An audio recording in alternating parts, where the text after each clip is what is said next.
Welcome aboard Royal Caribbean's Adventure of the Seas. Here's a quick look at our ocean view cabin. You're in cabin 2552. That's on deck 2, port side. Can accommodate up to 4 passengers. You have a chair, a desk, lots of storage around the desk area, closet with plenty of hanging space, some shelves, and your life jackets.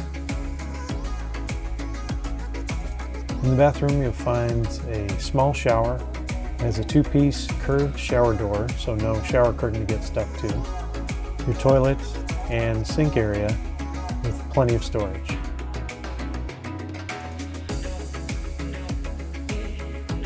And that's a quick tour of our ocean view cabin aboard the Royal Caribbean Adventure of the Seas. For more cruise content like this, please like and subscribe, and we'll see you on the next adventure.